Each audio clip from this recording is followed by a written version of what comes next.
Science में देखिए आज हम आप लोग को बताएंगे crop production and management. Crop production and management के बारे में कुछ आप लोग भी जान लीजिएगा, आखिर क्या है क्रॉप प्रोडक्शन एंड मैनेजमेंट, जिसमें हम लोग कुछ विस्तार से जानेंगे।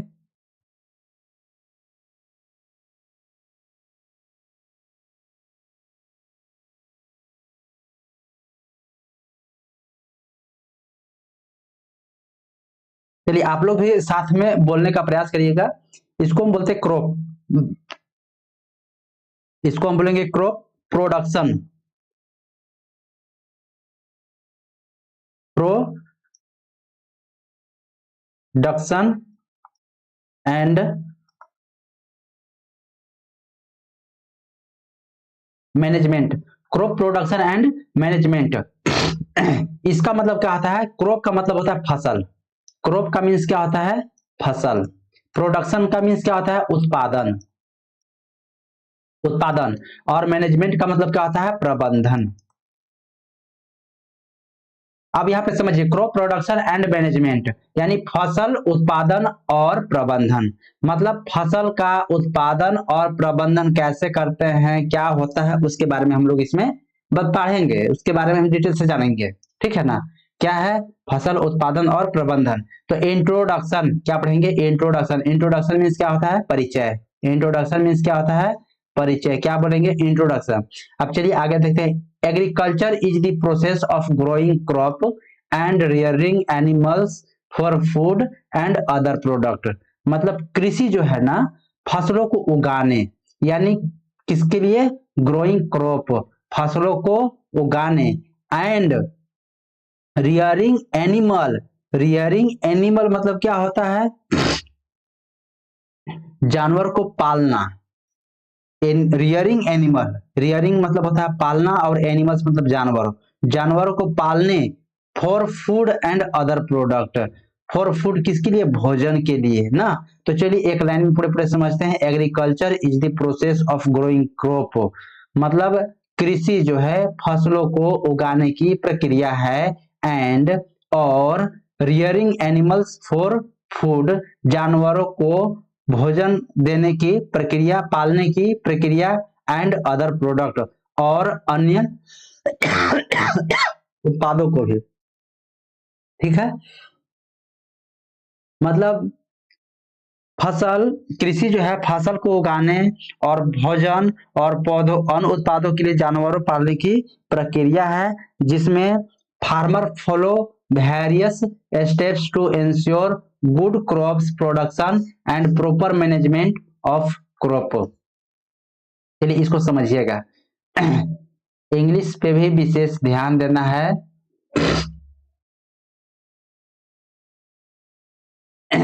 इंग्लिश पहले रीडिंग करना है। क्रॉप प्रोडक्शन एंड मैनेजमेंट, फसल उत्पादन और प्रबंधन। इंट्रोडक्शन मीन्स परिचय। Agriculture is the process of growing crops and rearing animals for food and other product. मतलब क्या है? कृषि फसलों को उगाने और भोजन और अन्य उत्पादों के लिए जानवरों को पालने की क्या है? प्रक्रिया है। Farmer follow various steps to ensure good crop production and proper management of crop. इसका मतलब क्या हुआ कि किसान जो है ना, अच्छी तरह से फसल उत्पादन और फसलों के उचित प्रबंधन को सुनिश्चित करने के लिए विभिन्न प्रक्रियाओं को क्या करते हैं? पालन करते हैं। मतलब देखिए जो लिखा है, farmer follow various step to ensure good crop production and product proper management of crops. मतलब फार्मर मतलब क्या हुआ? कृषि यानी किसान। ठीक है? फॉलो करता है मतलब पालन करता है, वेरियस करता है मतलब क्या करता है कि विभिन्न स्टेप्स। स्टेप्स का मतलब क्या होगा? चरण। टू इंश्योर, इंश्योर मतलब क्या होता है? सुनिश्चित करता है। गुड क्रॉप्स मतलब अच्छी फसल के लिए। प्रोडक्शन मतलब उत्पादन के लिए। एंड और प्रॉपर मैनेजमेंट और उचित प्रबंधन, प्रॉपर मैनेजमेंट मीन्स क्या हुआ उचित प्रबंधन ऑफ क्रॉप्स, मतलब फसल के उचित प्रबंधन के लिए और फसल को उत्पादन के लिए अच्छी उत्पादन सुनिश्चित करने के तरीके को पालन करता है। अब इसमें देखेंगे टाइप्स ऑफ क्रॉप, कितने तरह के क्रॉप्स होते हैं। क्रॉप्स यहाँ पे देखिए बेसिकली आपको है खरीफ क्रॉप्स, रबी क्रॉप्स। खरीफ क्रॉप्स में क्या है, धान है, मक्का है, कॉटन है, ग्राउंड नट है। तो ये सब जो है कि आपका खरीफ फसल में आ जाता है, मतलब जिसमें ज्यादा पानी की जरूरत होता है उसको खरीफ फसल के अंतर्गत रखते हैं। रबी क्रॉप क्या है, इसमें कम पानी की जरूरत होता है, व्हीट है, बैरले है, मस्टर्ड है, पीज है। मतलब व्हीट मतलब क्या हो गया, गेहूं हो गया, बार्ले मीन्स जौ, मस्टर्ड मीन्स सरसों और पियर्स मीन्स मटर्स। देखिए खरीफ क्रॉप क्या है, सोन इन रेनी सीजन, मतलब जिसको रेनी सीजन में बोया जाता है, जिसको रेनी सीजन में बोया जाता है मतलब कि जून से लेकर के सितंबर तक जिसको बोते हैं उसको हम लोग खरीफ क्रॉप कहते हैं। जैसे पैडी है, मैजे है, कॉटन है, ग्राउंड नट है। रबी क्रॉप क्या है, sown in winter season, sown in winter season मतलब अक्टूबर से लेकर मार्च तक, अक्टूबर से लेकर मार्च तक जिसको बोया जाता है उसको हम लोग बोलते हैं रबी क्रॉप्स। ठीक है, चलिए नेक्स्ट स्टेप देखते हैं क्या है, एग्रीकल्चर प्रैक्टिस। एग्रीकल्चर प्रैक्टिस मतलब क्या हुआ कि preparation of soil, preparation of soil मतलब मिट्टी की तैयारी करना है। एग्रीकल्चरल प्रैक्टिस, प्रैक्टिस कैसे करेंगे उसका, किस कृषि जो है कृषि कैसे करेंगे उसका पद्धति क्या है, सिस्टम क्या है, स्टेप क्या है। तो वही स्टेप है यहाँ पे। सबसे पहले तो प्रिपरेशन ऑफ सॉइल, सॉइल को क्या करेंगे, प्रिपरेशन करेंगे, मतलब प्लॉफिंग करेंगे। क्या करेंगे, प्लॉफिंग करेंगे, जोतेंगे and loosening the soil to allow air, और क्या करेंगे उसको जो मिट्टी है उसको ढीला करेंगे। ठीक है, उसको क्या करेंगे, ढीला करेंगे ताकि जो है एयर वाटर एंड न्यूट्रिएंट्स जो है ना टू रीच प्लांट रूट्स, मतलब हवा पानी और पोषक तत्व जो है पौधों की जड़ तक पहुंचाने के लिए मिट्टी की जुताई करेंगे और उसको क्या कर देंगे, ढीला कर देंगे। दूसरा स्टेप क्या करेंगे, सोइंग करेंगे। सोइंग करेंगे मतलब बुआई करेंगे। ठीक है, planting good quantity seed at proper depth and distance, मतलब एक प्रॉपर डिस्टेंस में और प्रॉपर डेप्थ में जो है कि हम उसको सीड्स को अच्छे से उसको हम बोएंगे उसमें। थर्ड है एडिंग मैन्योर एंड फर्टिलाइजर, मतलब क्या हुआ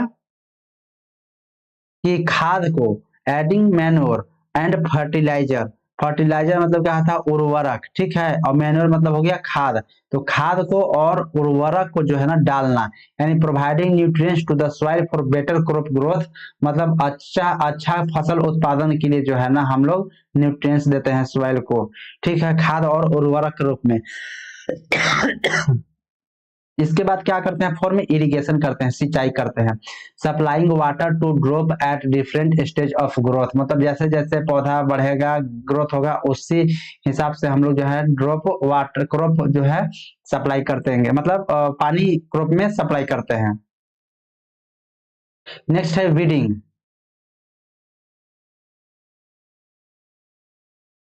नेक्स्ट है वीडिंग। वीडिंग का मतलब होता है कि निराई करने के लिए।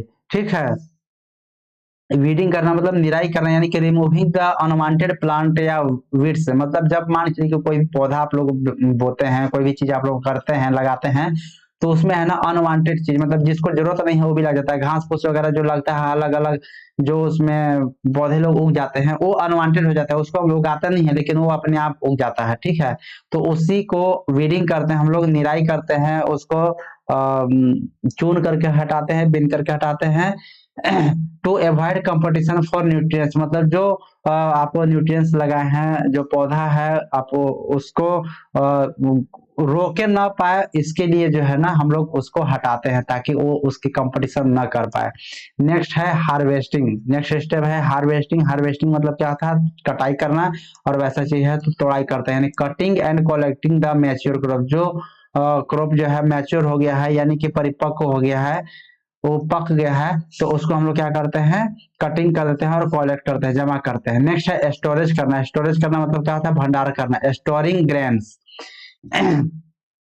मतलब अनाज का भंडारण कर देते हैं। कैसे? Properly to prevent damage from moisture, moisture से प्रिवेंट करने के लिए, डैमेज ना हो उसके लिए क्या करते हैं हम लोग? स्टोर कर देते हैं। किससे किससे? तो मॉइस्चर से, इंसेक्ट से, मतलब नमी से। मॉइस्चर मतलब हो गया नमी, इंसेक्ट मतलब हो गया कीड़ा, और क्या है?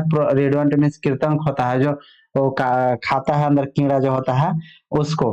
तो मॉइस्चर, इंसेक्ट, रेडेंट, रोडेंट, अगर ये सब रहता है तो उसके लिए क्या करते हैं हम लोग? ग्रेन को स्टोरेज कर देते हैं। ठीक है, स्टोरेज हम लोग बना देते हैं। तो इस तरीका से है आपका कुछ स्टेप्स है। अब ज्यादा स्टेप्स नहीं बताएंगे, आज हम शॉर्ट क्लास लेने के लिए चाह रहे थे, लेकिन बहुत लंबा क्लास खींचा गया, तो आज इतना ही आप लोग जानिए।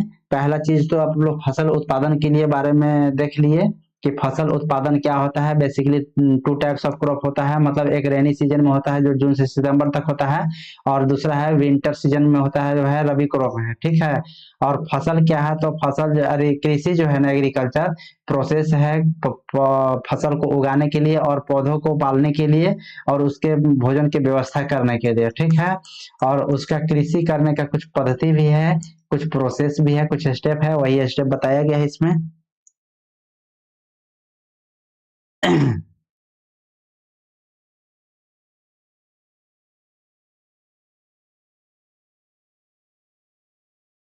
तो चलिए अब क्लास को एंड करने की सोच रहे हैं, तो कमेंट करके आप लोग बताइए फटाफट।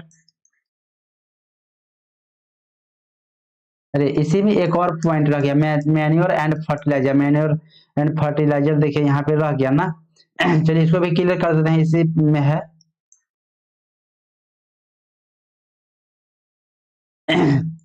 देखिए यहाँ पे मैन्योर और फर्टिलाइजर है। फर्टिलाइजर और मैन्योर, फर्टिलाइजर का मतलब क्या होता है ना? उर्वरक होता है, इसको ध्यान रखिए। फर्टिलाइजर इसको बोलते हैं उर्वरक, इसको बोलेंगे उर्वरक। और मैन्योर का मतलब होता है खाद होता है। ठीक है। Manure natural substance from animal और plant waste, compost, cow dung. मतलब देखिए natural substance from animal and plant waste, मतलब ये क्या होता है? जानवर और पौधों के कचरे से। ठीक है ना। Natural substance from animal and plant waste, मतलब क्या होगा? वेस्ट मीन्स होगा कचरा। तो जो जानवर और पौधा के कचरा से जो होता है वो प्राकृतिक पदार्थ, जैसे कि खाद हो गया, गाय का गोबर हो गया। कंपोस्ट का भी मतलब ही होता है खाद, और काउ डंग मतलब होता है गोबर।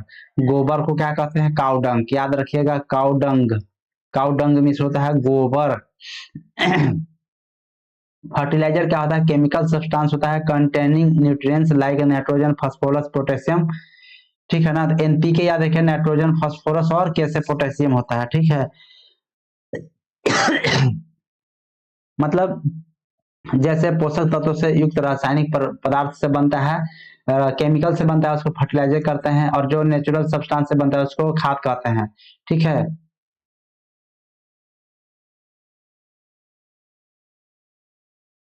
यहाँ पे देखिएगा, मेन्यूर में जो है खाद, खाद में क्या है कि मिट्टी के बनावट और उर्वरकता में सुधार करता है, मिट्टी के बनाता है और उर्वरकता में सुधार करता है। फर्टिलाइजर क्या करता है? तो पौधों को जल्दी से पोषक तत्व प्रदान करता है, फर्टिलाइजर।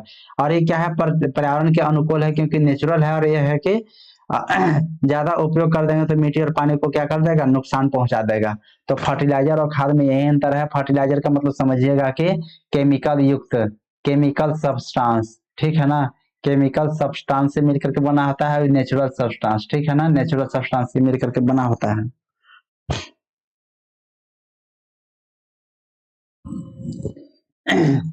तो चलिए फटाफट कमेंट करके बताइए।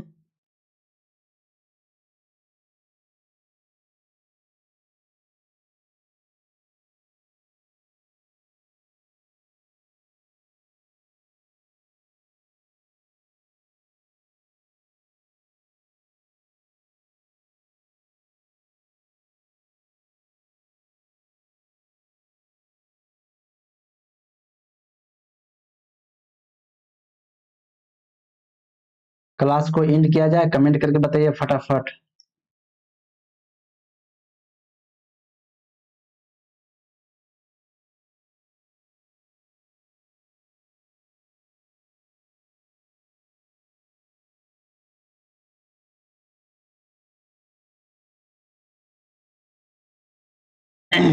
किसी को तो डाउट नहीं है, किसी को डाउट होगा तो बताइएगा।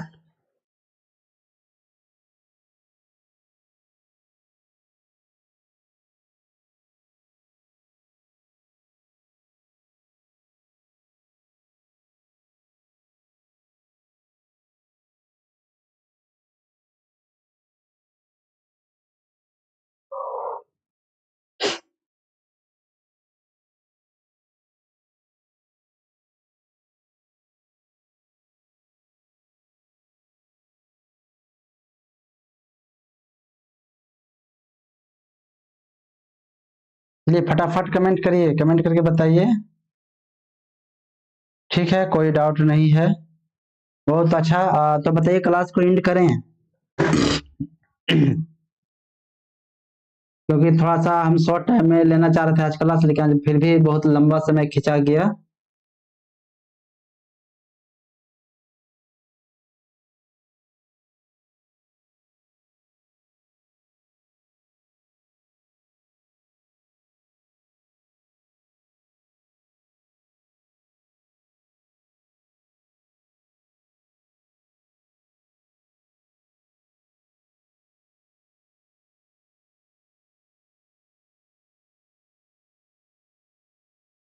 चलिए ठीक है। क्लास को अब एंड करते हैं।